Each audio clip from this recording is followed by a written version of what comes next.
are responsible for the emission of the greenhouse gas, which in our case, our contribution is only 0.3%.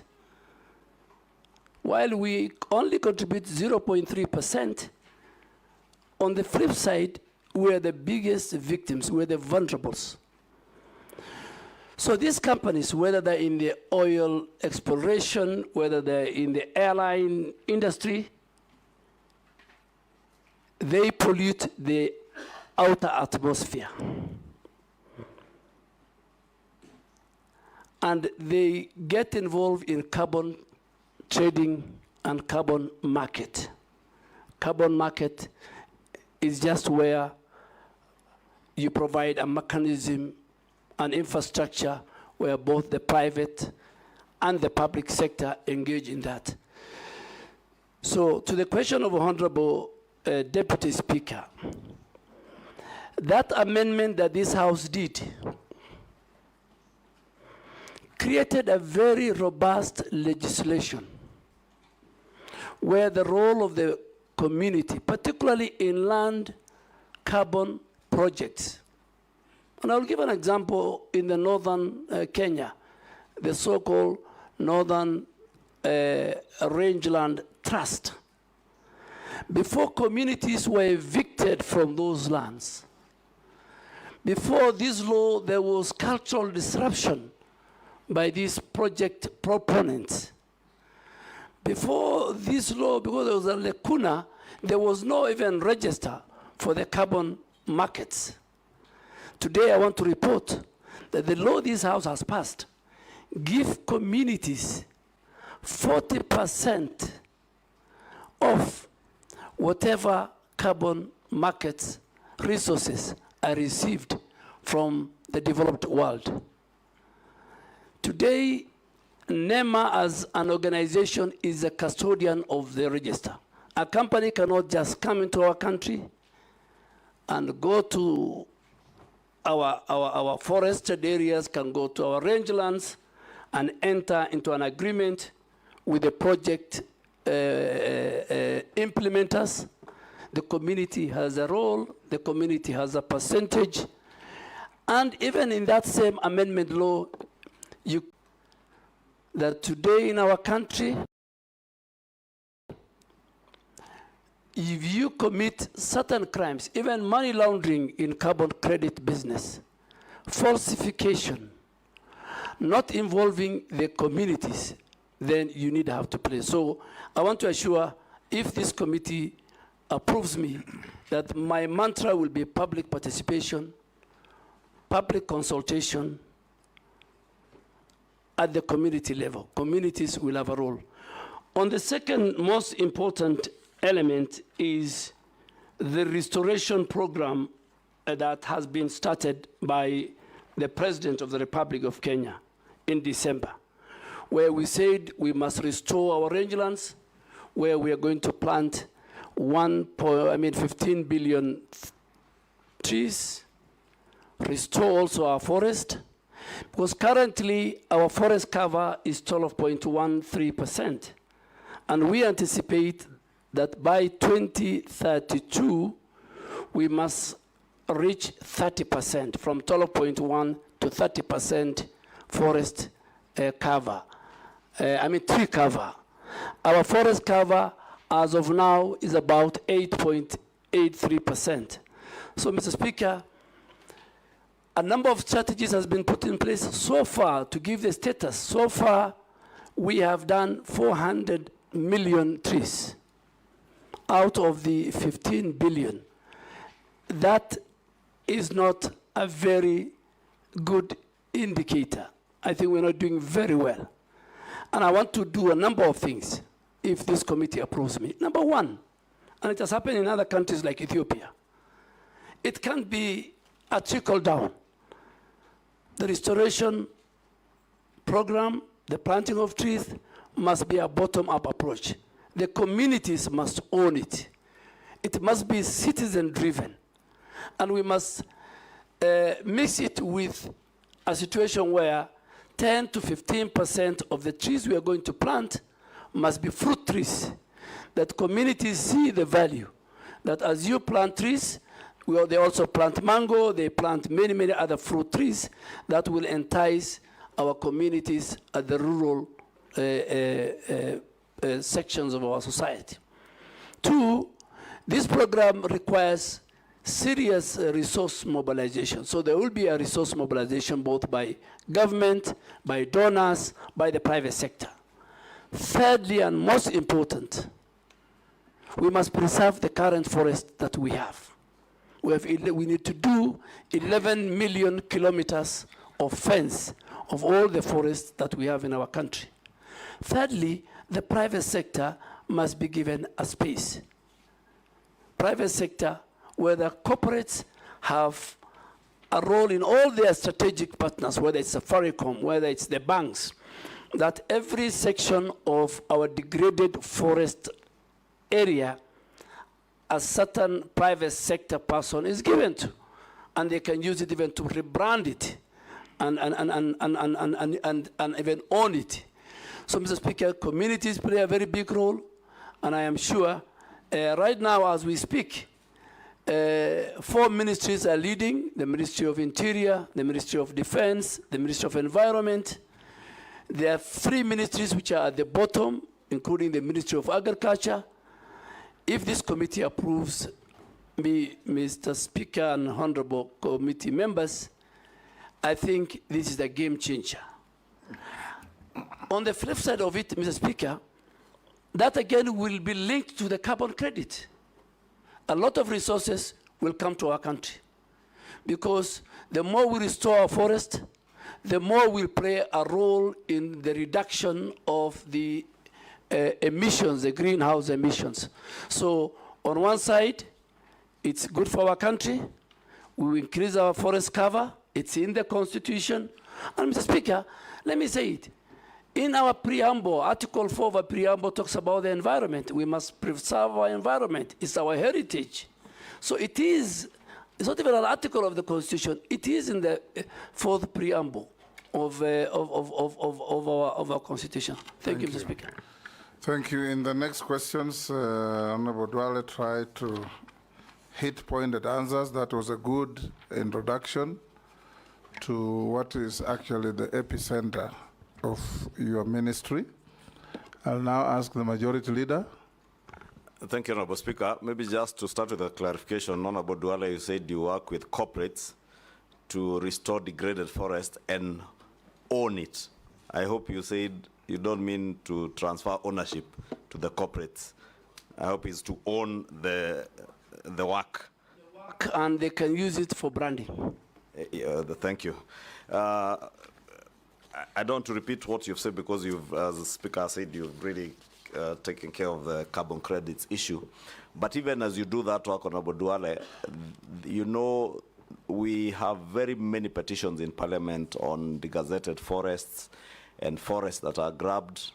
I would want to hear how you intend to work with Parliament, especially in dealing with all those issues, land issues around degazetment, encroachment of forests, and outright land grabbing of forested areas. Case in point, I'm aware, I know, and I don't know if you may be aware of the Olua Forest matter just outside Nairobi, and what you would intend to do to reclaim all this grabbed forest land. Mr. Speaker, when I look at the ministry and even Parliament, there are a number of petitions touching on forest, grabbed land of the forest, part of the forest be put under use either for agriculture, for even government offices across the country. And the history of forest being grabbed, being encroached, is as old as the Republic of Kenya. In my entire life in Parliament, from the Mao Forest when the Honorable late Michuki was the Minister for Environment. It's a recurring thing. And what I want to intend, if this House approves me, Mr. Speaker, is first to consolidate all those petitions. Some are genuine, some are out of fraud. Generally deliver a cabinet memo, and the cabinet, the highest decision-making organ of our country, can make a decision on this matter. All the petitions, the ones dealt with the Parliament, the ones which have not been dealt. Coming specifically to Olua, Mr. Speaker, I want to categorically, without fear of contradiction, say that if this House approves me, in the first 30 days, working with the Minister for Lands and other government agencies, a number of titles, including and belonging to big people in government, some of them members of Parliament, will be revoked. I will revoke those, and I am ready to bear the consequences, particularly for the one on Olua. I have been briefed, I have listened to experts, and I have seen it's deliberate. In the last 2 years, there are people who got illegal title deeds, and I think it will be the first place I will visit, and also with the Committee on Environment, and I hope the chair is a member of this committee, my chair. We will visit, and please, Mr. Speaker, some of your members might be casualties. No problem. If you do what is right, we will support you. Yes. Mr. Speaker, is that to say the CS nominee actually knows the grabbers of Olua Forest? Because he has claimed they are senior government officers, including members of Parliament. I hope he's not referring to me since I asked the question. Mr. Speaker, I am the nominee for the Minister of Environment, Climate Change, and Forestry. So if this House approves me, forestry will be my business. Grabbers of forest land will be my business. Whoever they are, whatever their status is in society. Mr. Speaker, if I just to say it, and I think for record, let me say it. With the last 2 years when I was at the Ministry of Defense, and I had the privilege to serve as a member of the National Security Council, and you served as a member of the Security Council when you're Minister of Foreign Affairs. If today I'm asked between Al-Shabaab and corruption, which is a threat to the national security of Kenya, without fear of contradiction, I say corruption is more of a threat to our security and our existence than Al-Shabaab, because Al-Shabaab, you can identify, you know their location, you know their capability, but corruption is the one that is killing our country. So, as I go to environment, from NEMA to forestry, at least, if you are hearing me and you sit here or you are somewhere and you have allocated yourself illegally some forest land, be warned if this committee approves me. Jeanette?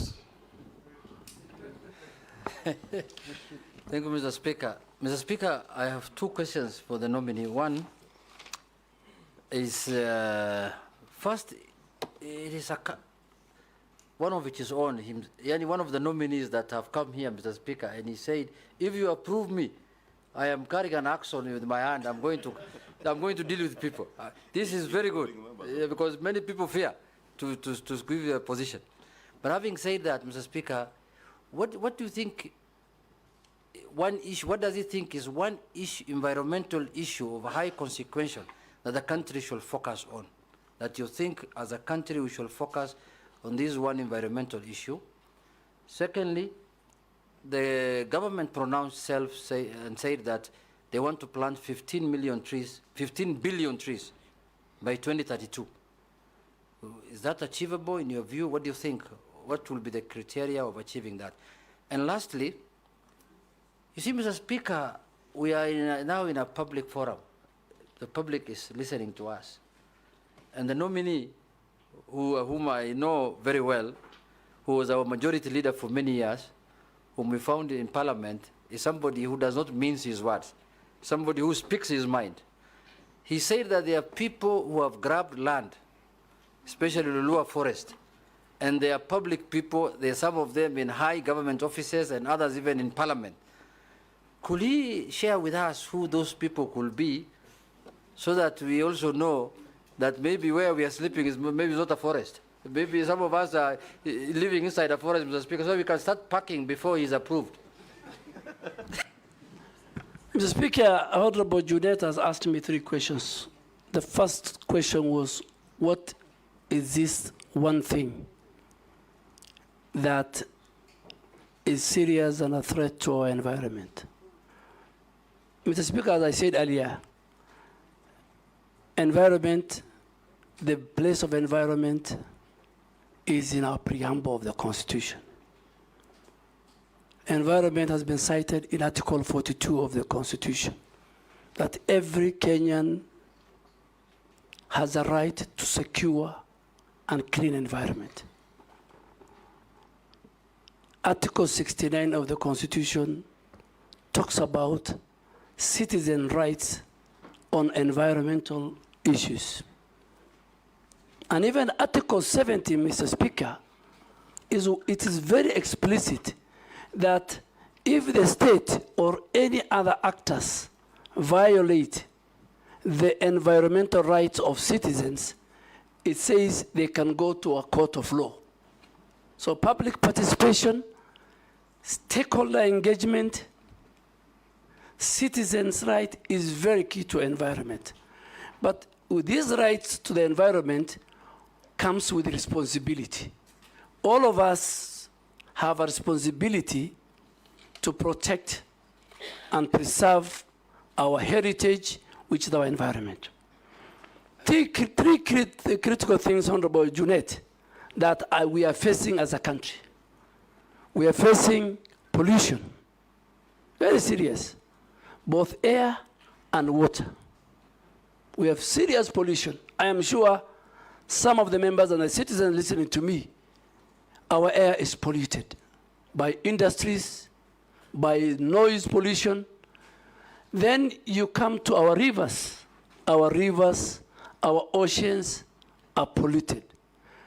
Mr. Speaker, the 3 rivers that originate from Honorable Ichung'wa's constituency, it's called the Ondiri Swamp. By the time, because of the sewage and all the other things that they pass through, the Athi, the Madare, the Ngong rivers, is completely polluted. The second thing, Honorable Junet, is our biodiversity. Our biodiversity. But from Dagoretti, the origin is very clean. Yes. Yes, Honorable. Thank you for that information. Yeah, the origin is clean, but it's very subjective, so we need to go with you and check. So biodiversity. A lot of the biodiversity, whether big, small, our heritage, are finishing. How are they finished? Through agriculture. Even the small insects, through agriculture, through road constructions. You know, infrastructure is a big threat. And then the most now I can pick it, Honorable Junet, is how we manage our waste. The waste management in our country and in our counties is in very dire situation. The law has been passed by this House, MCA of 1999, various amendments, even the coding of our waste. It's a household responsibility. Honorable Deputy Speaker, for example, if I pick her, in her own house, she's supposed to have 2 different coded bags, one for the wet waste and one for the dry waste. The person picking it is supposed to have 2 different trucks. When it goes to Dandora's site, it's supposed to have where he can deliver the dry, where it can be recycled, and where he can deliver the organic, where it can be used for fertilizer and many, many things. So those three issues and also the waste management, I think, is something that I will maybe later explain we must deal with. The 15 billion tree planting, Ethiopia did 30 billion. Ethiopia is a country that we can be proud of, we can learn a lot. I am ready to go to Ethiopia. I'm ready to walk the talk, help the president, talk to citizens, use leaders who are here. Leaders, stakeholders are very, very important. These tree planting, members of parliament are very, very important. It's not about taking a chopper, planting few trees, you don't know who takes care about them. In fact, the problem is, it's not about, it's planting and then making sure the tree grow. So there is planting and growing. So members of parliament, all of us, the private sector, the public sector, the communities at home will help us. Thank you. This time around, I'll start with Miss Caleb. I've been petitioned by Mishi and Mukami that I change tact in who speaks first. You guys will be the last this time. Mr. Speaker, they didn't consult me. Now you've got me off guard, but it's okay. Give it to Mukami then. No, I will, Speaker. And ask, in the interest of time, ask one question, get one answer. Yeah, thank you, Mr. Speaker. I'll ask one question because I was trying to prepare the second one. If I get a chance, later I will. There is a major conference happening in November in Azerbaijan and Baku. Do you know the conference, the name, the history, and how Kenya can tap into such global climate conferences in the fight for climate change? Thank you, Mr. Speaker. Mr. Speaker, the 29th conference of parties to the UN Framework Convention on Climate Change, UNFCCC, which is known as COP29, will be held in Baku in Azerbaijan between the 11th and 22nd of November this year, inshallah. And Mr. Speaker, on the 11th is the first day for the heads of state and government to have their meeting, and then the next, on the 13th, will be the World Leaders Conference on Climate Change. What are the top priorities that this conference will come up with? One, this conference is supposed to deal with the adaptation of what they call the new collective qualified goal for climate financing. Climate financing has just been a talk show from COP15 in Copenhagen to all the time COP28 in Dubai. So this time we're saying, people are saying we must adopt a proper financing model. The epicenter of climate change and climate adaptation and climate mitigation is around climate financing. So that will be a discussion. That in Copenhagen, which was, I think, COP15, people pledged 100 billion US dollars. Up to now, I think nothing has been given. But for Africa and for Kenya, Mr. Speaker, we are taking the carbon credit issue. This carbon credit issue must be concluded.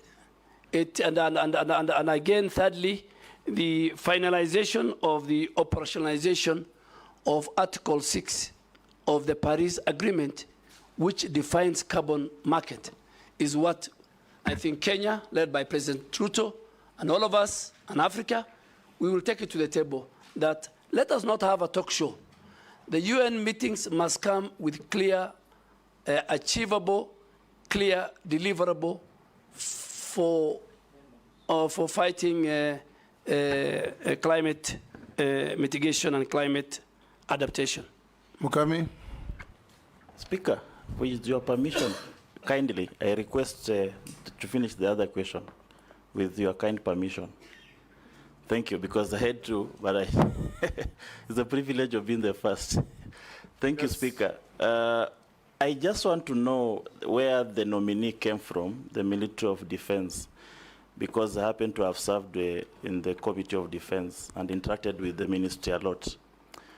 There is something peculiar that happened that I've not seen, where the public officers use defense choppers, military choppers, and the military artillery to move around the country, putting the risk of the defense and of course the officers. In fact, in the public domain, it can be true or not true, which if not true, I will withdraw, is that the military has feared you. You have become more military than the military themselves. Is it true, and why did the military fear you? I don't think the military fear me, but you have put many things. I don't know. You talked about choppers, and then you brought the issue of fear. So, are you saying I fear going by military choppers? No, I said I've never seen other public officers other than the president, who is the commander-in-chief, used in military choppers to move around the country, and other members of the public office who are not in the military. And also, there is a war. Are you talking of civilians? Because military officers are also public officers. Yeah, like like the deputy president, like the ministers. This is something that I've never seen for some time. So I wanted just him to clarify whether also deputy president is allowed to use military choppers, or was it misuse of power in your, because it's something that I've never seen with the previous ministers. Yeah, Mr. Speaker, let me say it because it gave me a lot of bad publicity. But when you serve in a public office, that's part of life. Within the reading and the instruction of the Commander-in-Chief, at the Ministry of Defense, the Commander-in-Chief is the President. The President and the First Lady are the people allowed to use military air assets with a rider. If the Commander-in-Chief allows the Speaker of the National Assembly to be airlifted from Nairobi to Bungoma, that is in order, but with the concurrence of the Commander-in-Chief. I don't know, I don't think the rank and the file and the leadership of the Defense Ministry fear me. Maybe my style. And I'll take the same style to Forest. I'll take the same style. I had the same style in Parliament. When I was a leader. We have no evidence that they fear you. Mukami? Thank you, Chair. Given the recent concerns about the government directives on grazing within the forest foresters are really harassing the communities. What are the long-term plans for collaborating with communities living near the forests? The other one is about the floods. Recently, the country experienced floods that left many stranded on account of ineffective rescue operations. If approved, how best would you collaborate with the relevant agencies to ensure rapid rescue operations during such incidents? Thank you. Hold it, Duale Mishi. Let's take 2-2.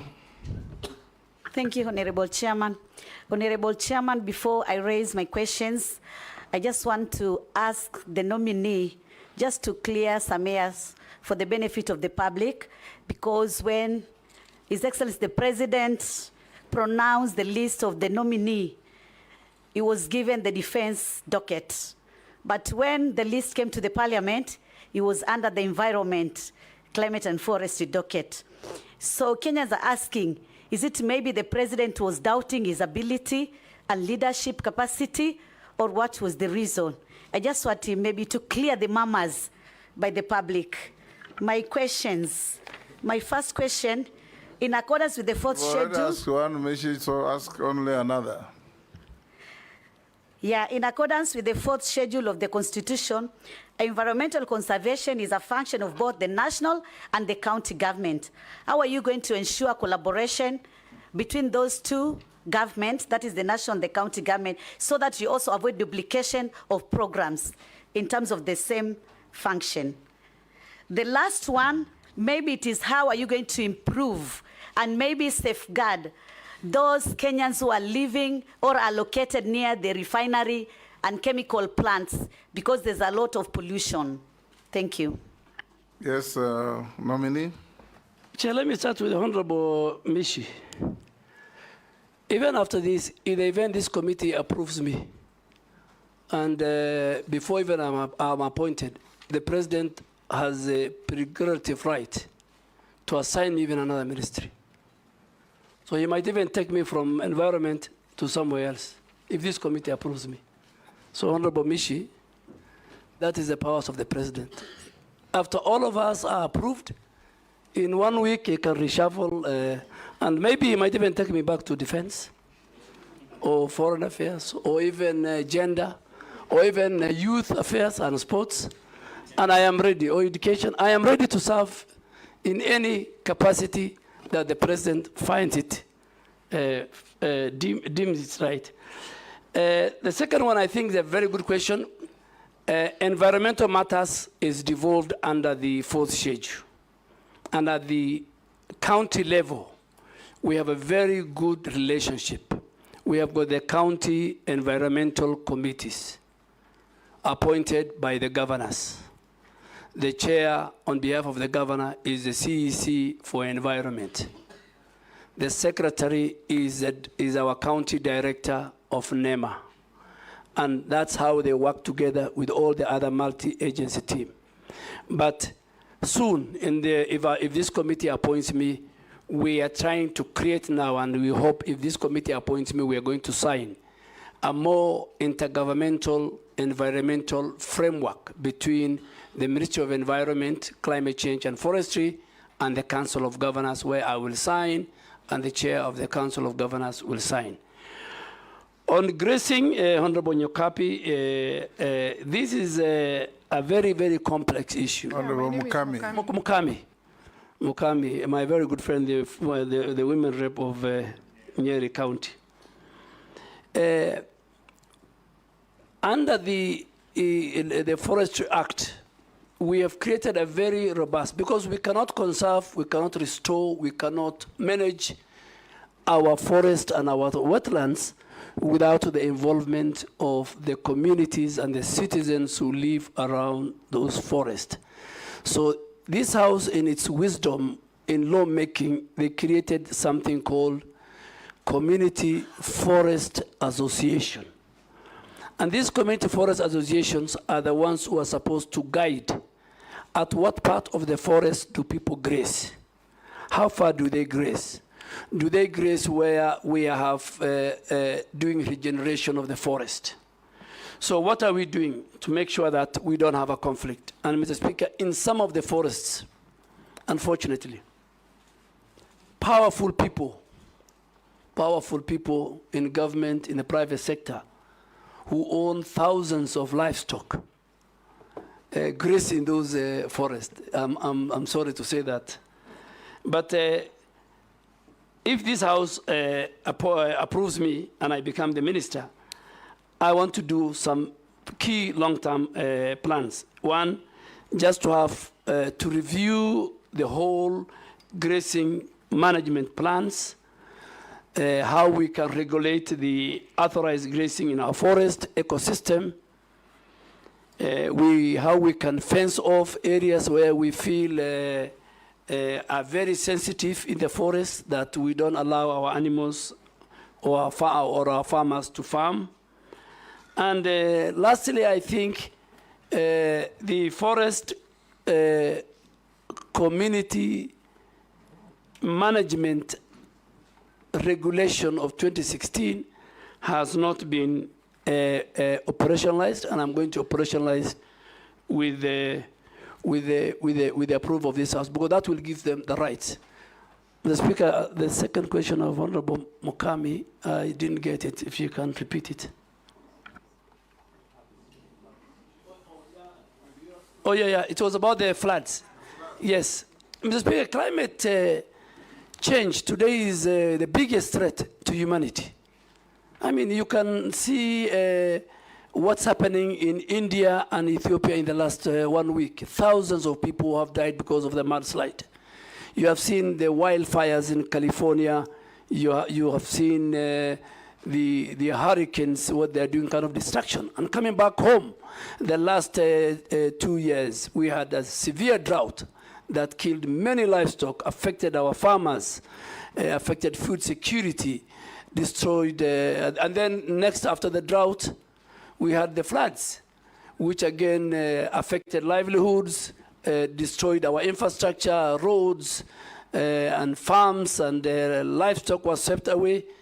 So, and that's why, because of the climate change and all this, one of the issues why we're having 15 billion trees is to recover our forest ecosystem, restoration, regeneration, bring back our diversity, biodiversity.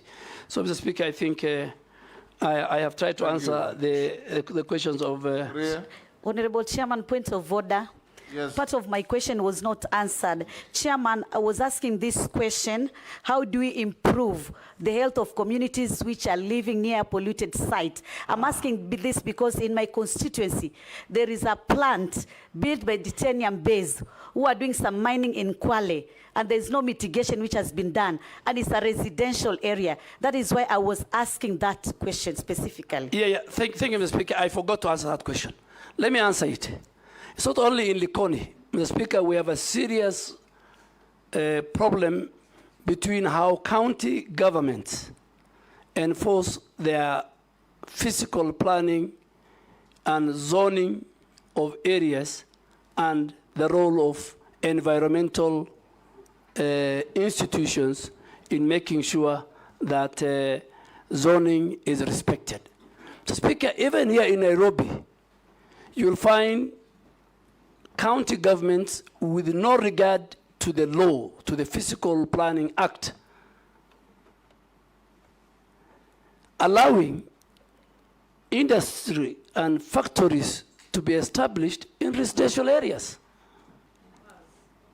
and bars and bring noise pollution.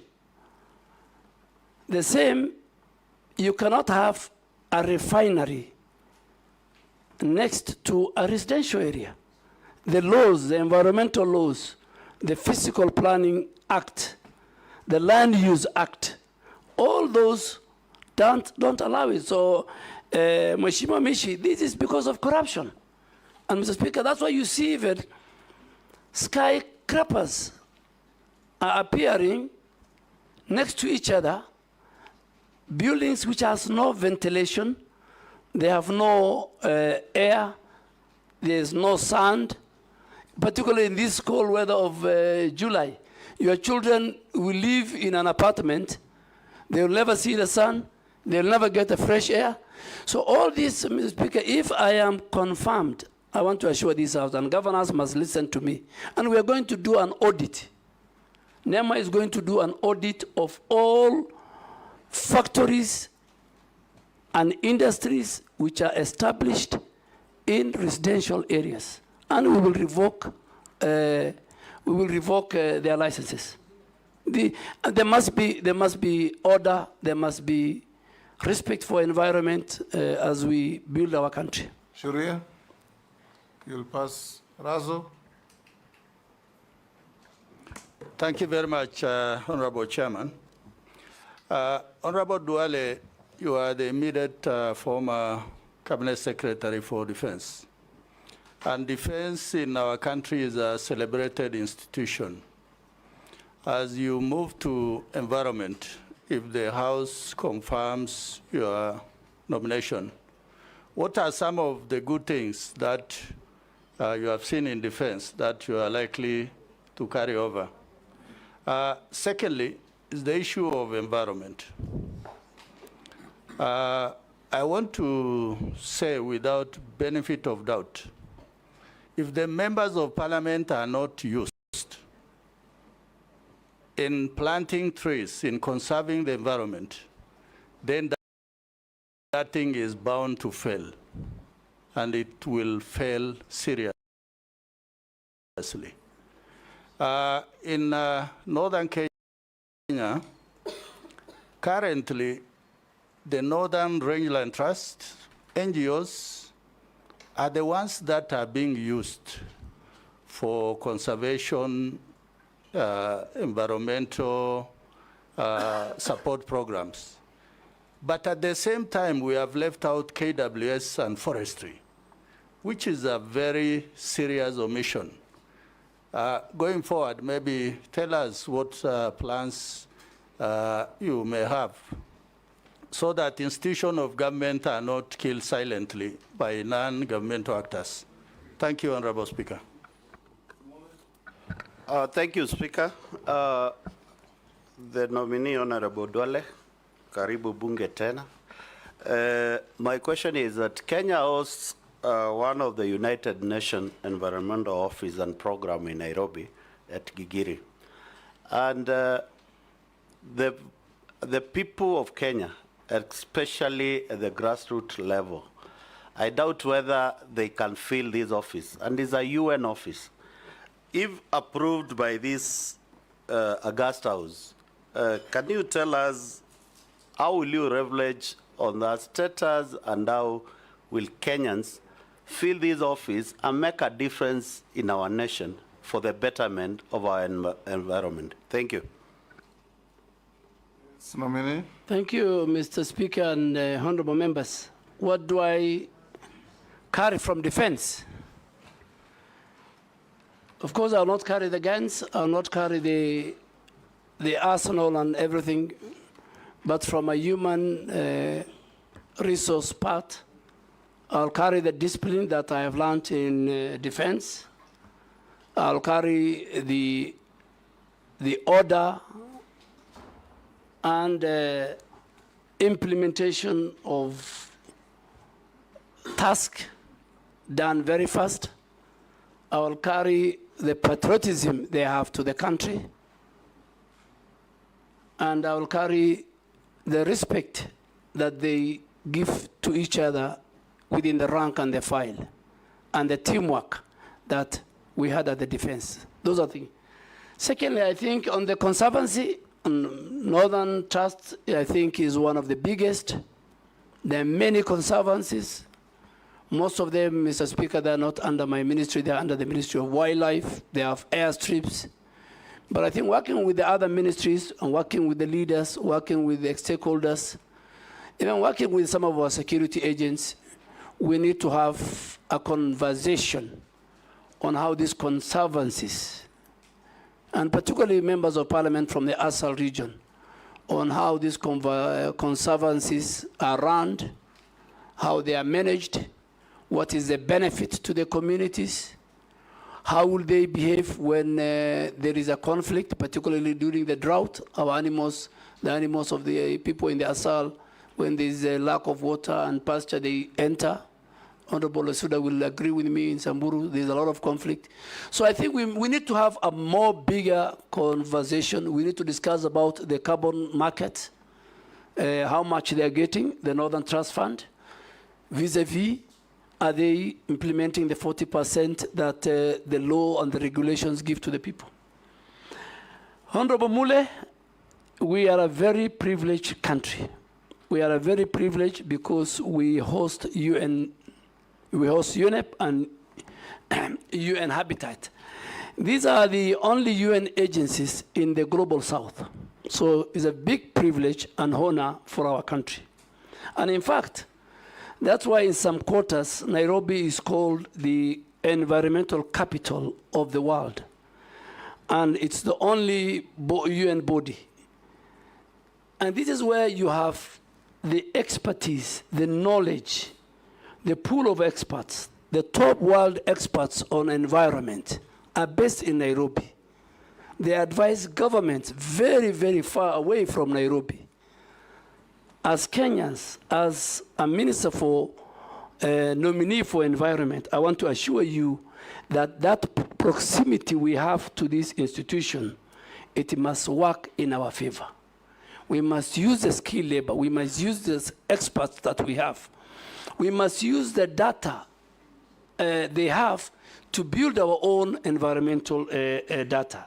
We must use them to build the capacity and the skills of our staff in our country, in the midst of environment. We must do technology and skill transfer from the men and women who work. And as the focal ministry to UNEP, I want to assure this committee that I will work very, very, very closely with them, and I'll work also very, very closely with the Ministry of Foreign Affairs and the two ambassadors, or the ambassador who is second posted to UNEP and UN Habitat. I'll work with them, that we must make sure that this important institution help us. We are trying to build, lastly, what we call the State of the Environment Report. The State of the Environment Report, a very important report that will come to Parliament. We must leverage on the skills, on the experts who work and who come from globally at the United Nations Environmental Program and UN Habitat.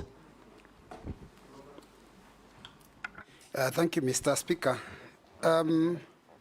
Nominee Aden Duale, you know, the Ministry of Environment requires a no-nonsense CS like Mishuki. You know, remember when Mishuki went to transport, he cleaned up the public transport system.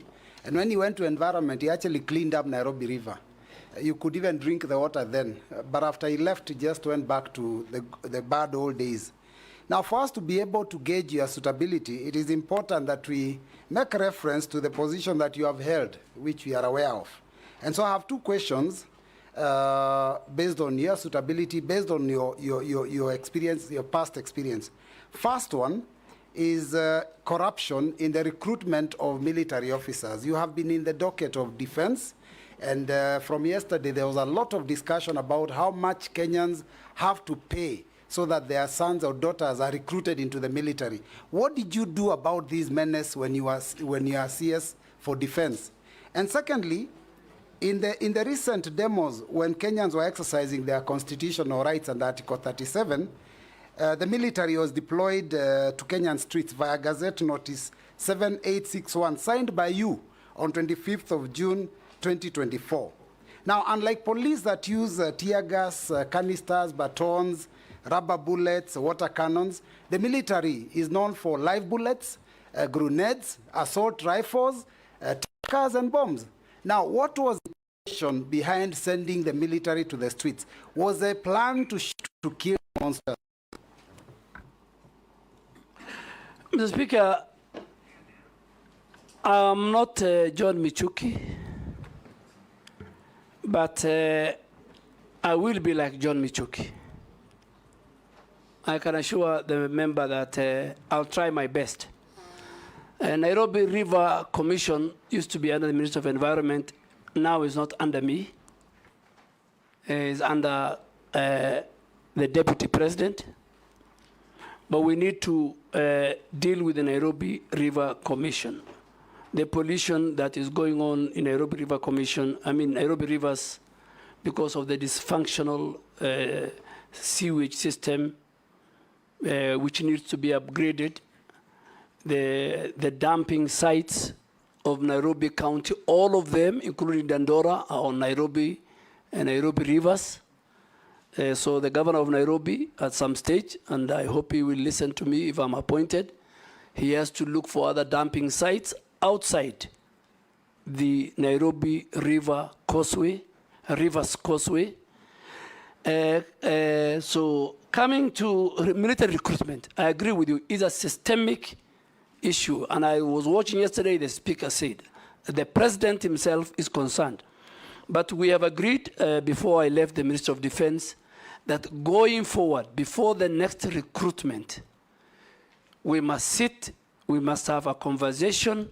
The way the speaker said yesterday, I was watching him, we must communicate candid to the public, and we must deal with that monster.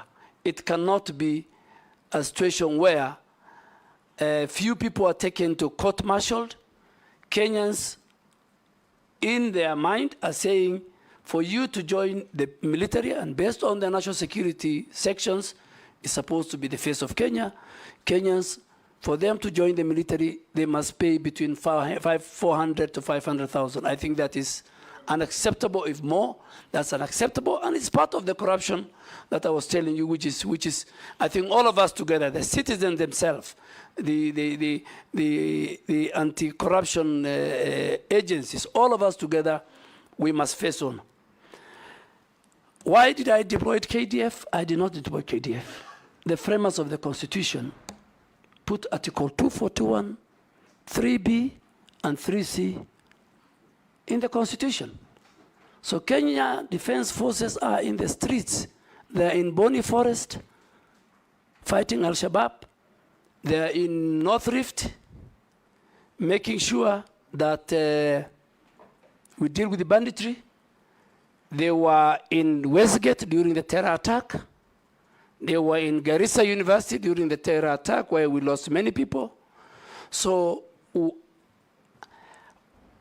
for peace, public order, public safety, where the police are overwhelmed, Article 241 3B kicks in the function of the Minister for Defense. By then, me, is once the article kicks in, then I am supposed to do certain subsidiary legislation. I gazette. And Mr. Speaker, all of us know Article 132 of the Constitution obligates the President to protect the other arms of government. He is the chair of the National Security Council. That day, the Office of the Chief Justice and the Supreme Court, as an institution, was under threat, under attack. Parliament and the colleagues sitting here, if KDF did not come to assist the other security agents, God forbid, many members of Parliament could have died, including our Speaker. Parliament could have been burnt. I will not be that irresponsible as a Minister of Defense with a provision of the Constitution. I used the law. And then the House went further the next morning because it was going on a very long recess. They invoked Article 241 3C.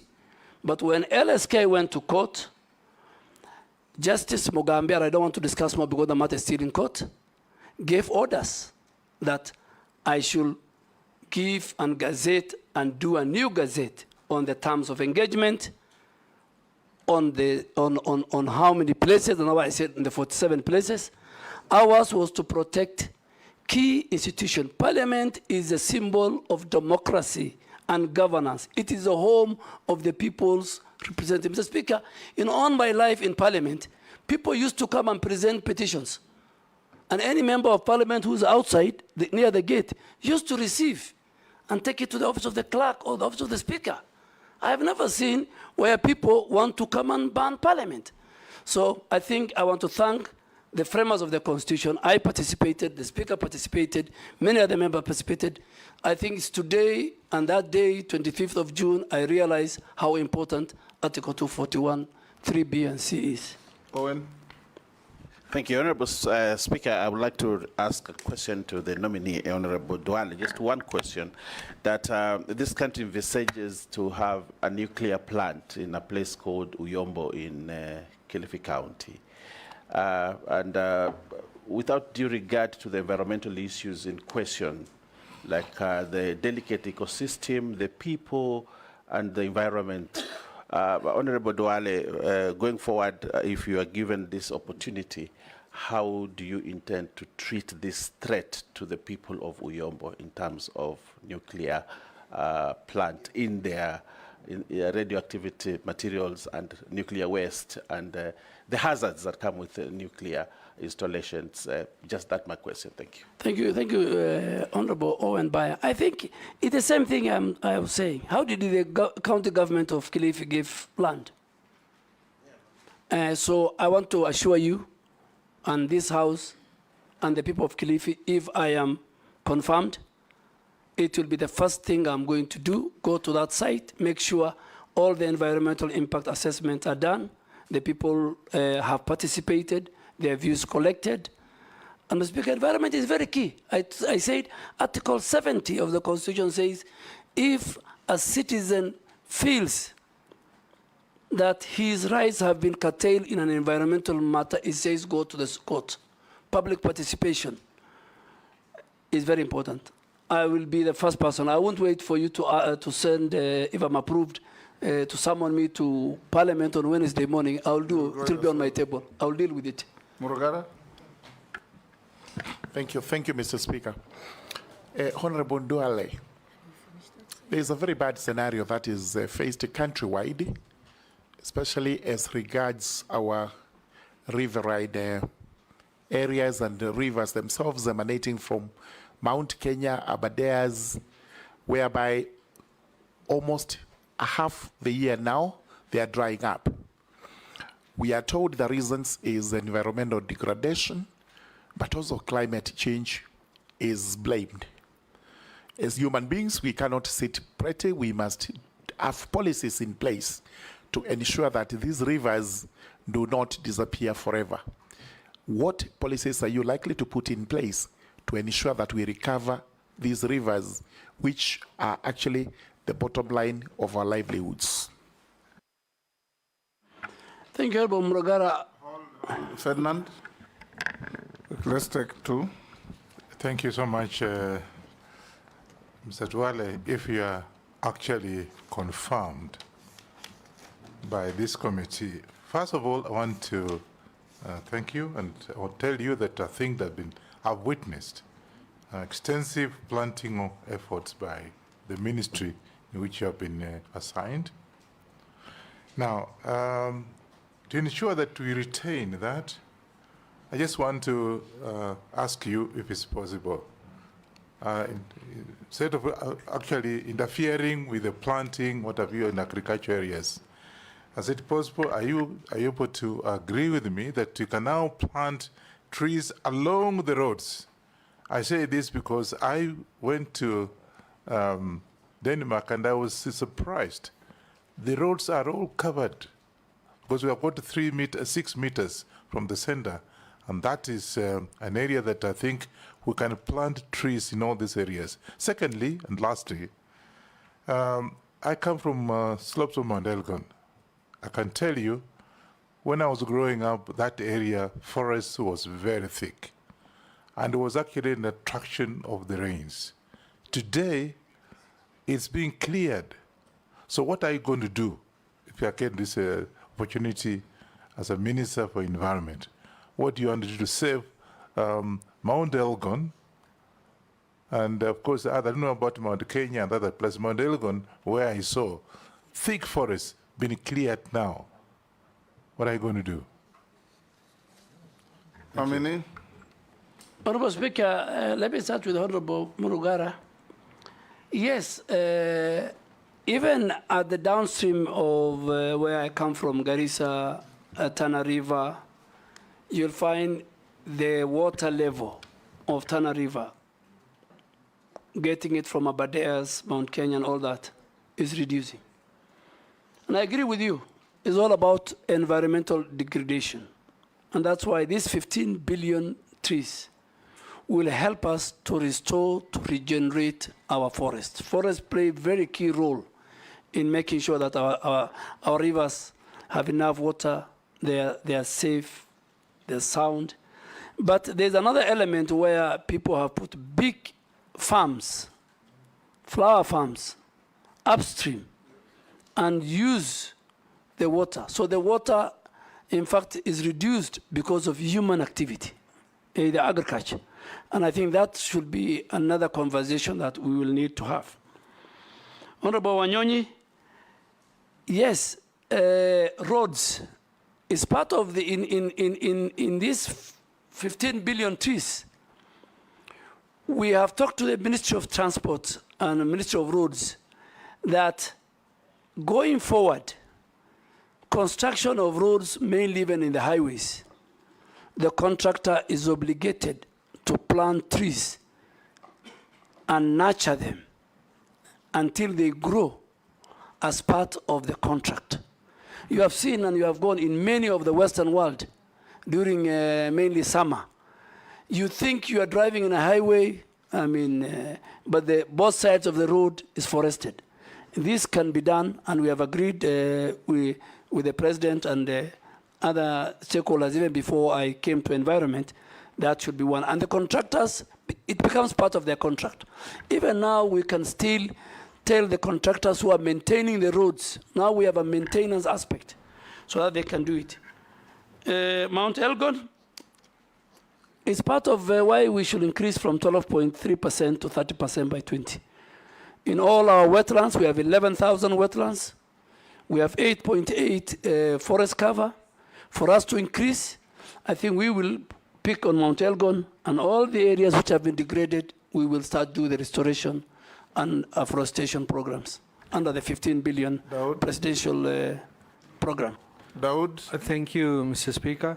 I want Honorable Duale to, he has talked about recycling, but we have a problem with recycling that the refuse collection which is done poorly, and then it is gone and put into our forests and wetlands. What will he do if he is confirmed? Secondly, you have talked about CFAs.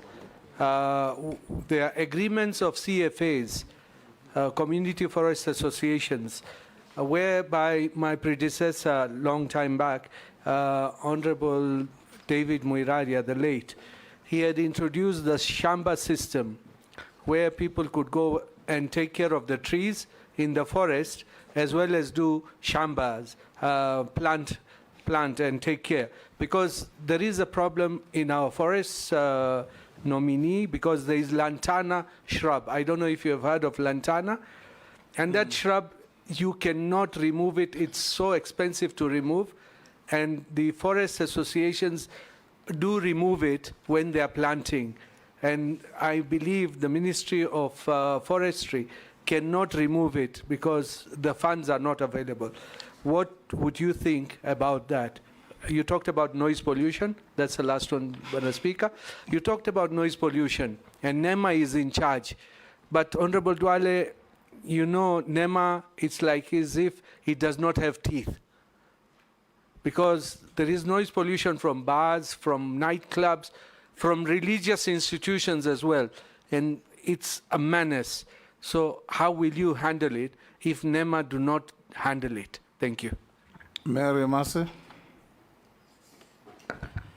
Thank you, Honorable Chairman. My concern is still on waste. You know, waste is a nuisance. I'm wondering what mechanisms or interventions you intend to employ to address the menace of waste, so that we convert it from being a nuisance to a resource. Recycle, reuse, produce, regenerate energy, name it, because it is a real issue. Outline for us those interventions that you will employ. Secondly, I want to pick it from the question that was asked by Honorable Mbui on corruption. You've said yourself, corruption is killing our country. And I remember when we interviewed you on your first nomination, we still raised this issue of corruption in recruitment of officers to KDF. And you promised us here that you're going to deliver. But Honorable Duale, I put it to you that you disappointed the country. During that time, the amount that was being paid was between 300 to 400. But during your time, you presided over an increase from now 300 to 400 to 700 to 1 million. And as representatives of the people, our constituents report this to us. At some point, even efforts to reach you were not fruitful. You could not pick our calls. So now, my question is, why should we trust you? Why should we believe you? Why should we believe that you are not going to transfer this corruption to the Ministry of Environment? Because even there's recruitment of forest to others. You need to assure Kenyans that you will do something when you get to the Ministry of Environment. Lastly, Honorable Chairman. You've asked two. On deforestation, Okay. there's a lot of felling of trees, even in public forests. We are saying, let us plant trees. Let us plant. But what are we doing about deforestation? Can I ask the last one that have been requested by the public? Go ahead. A member of the public has asked me to ask Honorable Duale, what is your connection with the Juja International Abattoir in Mrima in Juja? It has environmental wastage. I don't know what that means. Probably you can give your thoughts on that. Thank you.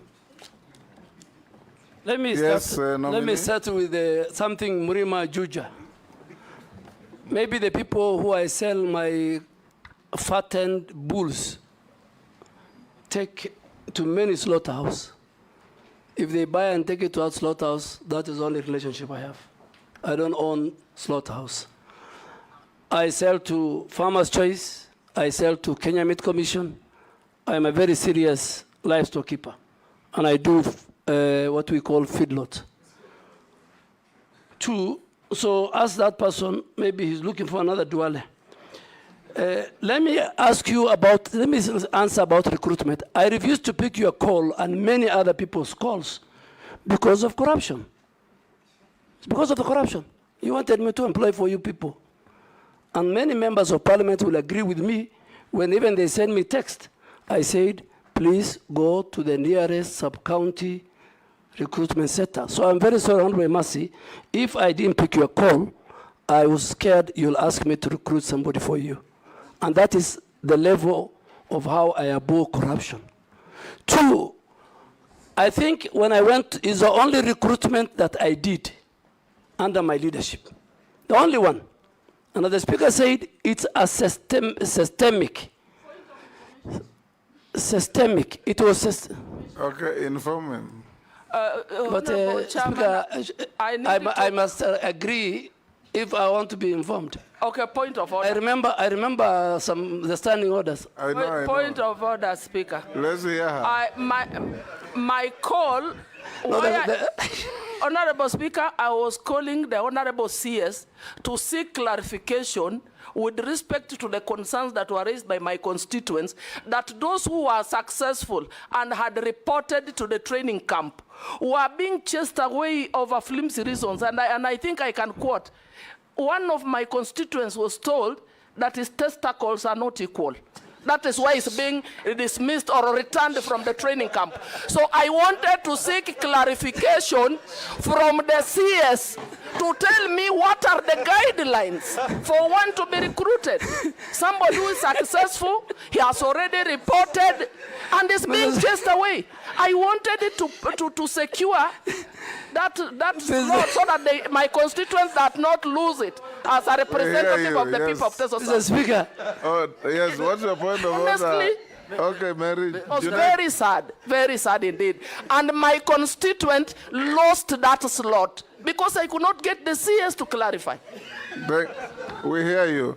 Yes. In fact, I had to look for a chairman of a committee to call the CS on my behalf because I thought, because I'm a small person, he can't pick mine. You are an He actually picked, but You I are- was not helped.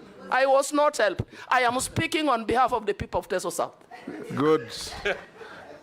But you are vetting him on behalf of Kenyans. Yes. Yes, on behalf of Kenyans. Yes. And it did not only happen to Teso South. Many Kenyans were returned from the training camp. And we are told those slots were sold again to some waiting rich guys with 1,700,000. It cannot continue. And we made it very clear to the CS nominee for defense that it should not repeat itself next time. Yes, Junet. Mr. Speaker, I want to sympathize with my colleague. And that issue has been rampant, people complaining. But the only thing I'm wondering with is if the CS of Defense by then could do measurement of testicles. It's what I don't know. That's what I don't know.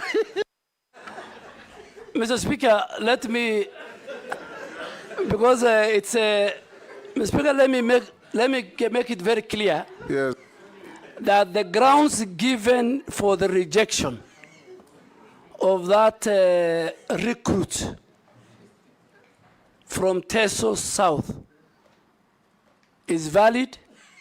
Next year, if such a person comes, he will not be recruited into the Kenya Defence Force. Mr. Speaker, Kenya Defence Forces recruitment is different from the recruitment of the police.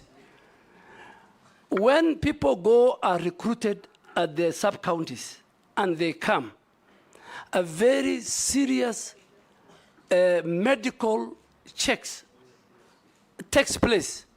A number of people are sent because of medical ailments. And I think the former Vice Chief of Defense... Unequal testicles ailments. Yeah, there were people... Women can know that, Chair. Mr. Only Speaker, women can know that. I think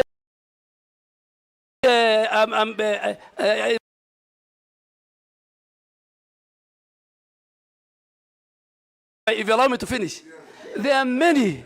The testicle that I want to go into is one of them.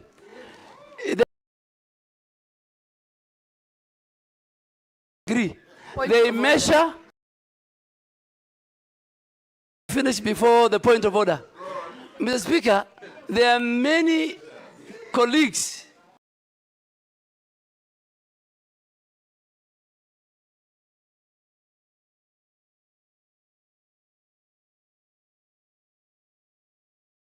why their person has been chased.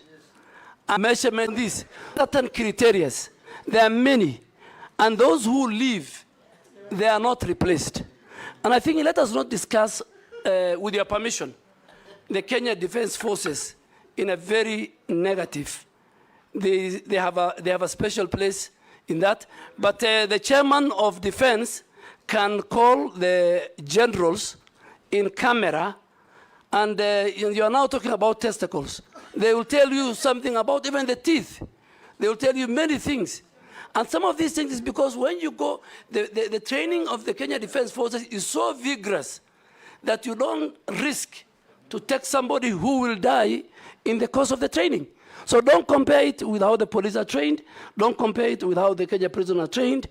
But I am sure the information, the reasons why many, including my sister, Mheshimiwa Mary Emase. And please, going forward, if it was in camera, I will even tell you more. But now that it's in public, I don't want to say more. What's your point of order? Point of order, Mr. Speaker. You know,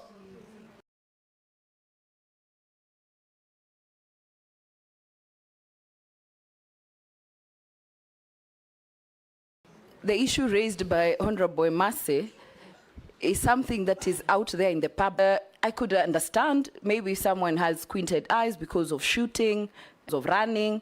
I'm really wondering why, if what work testicles would really have to do with joining the disciplined forces. So I don't think we should belabor, but you don't take it lightly that there are Kenyans who are raising concerns on the reasons why they are not taken to disciplined forces. Point of order. Yes, thank you very much, Mr. Speaker, sir. With tremendous respect to Honorable Duale.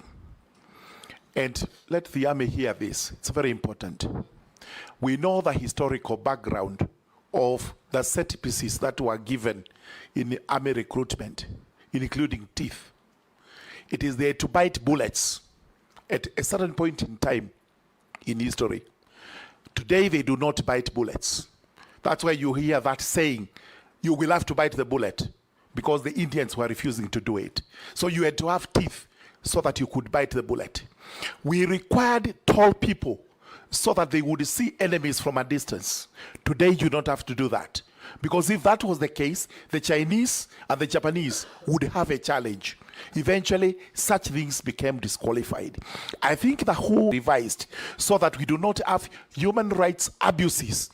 But they are not even abuses. They are excuses that the Army is using so that it is able to bar some Kenyans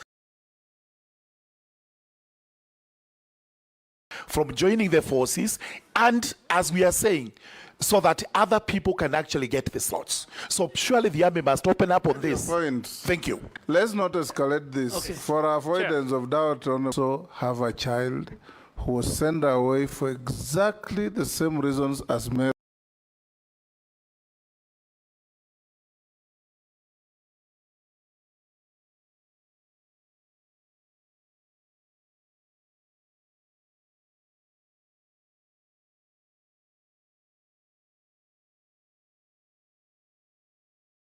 masses.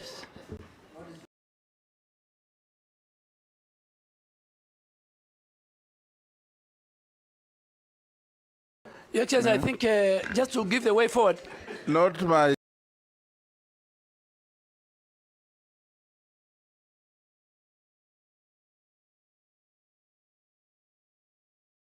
child, Because Your but not Excellency, but a child in my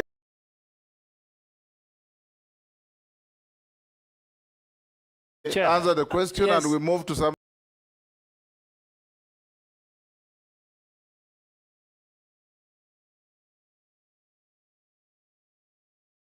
Very important. Good leader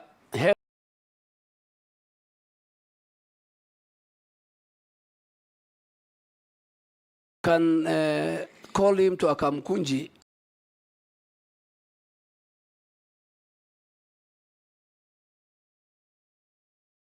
and he lists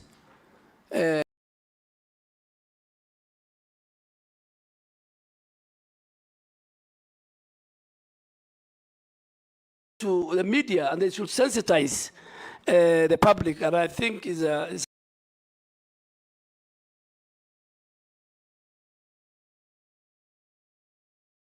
serious issue in our country. Mr. Speaker,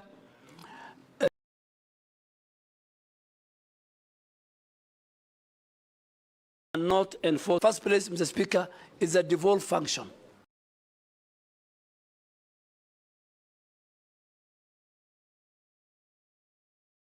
Regulatory powers.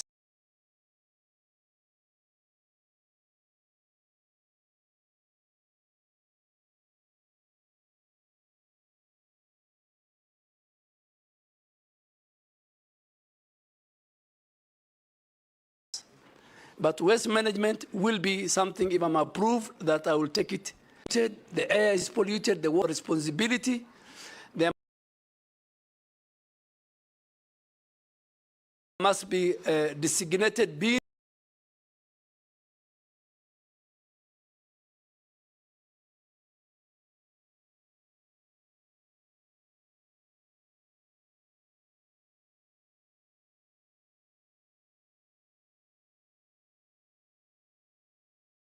In all our public places. To speak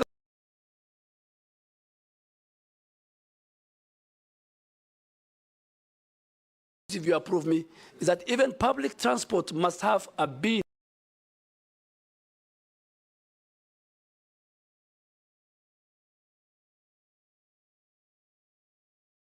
I think we need to deal with a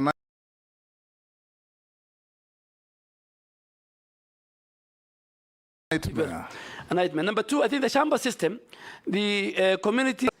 That your predecessor announced that there will be a Shamba system, and shortly thereafter, she said it will not.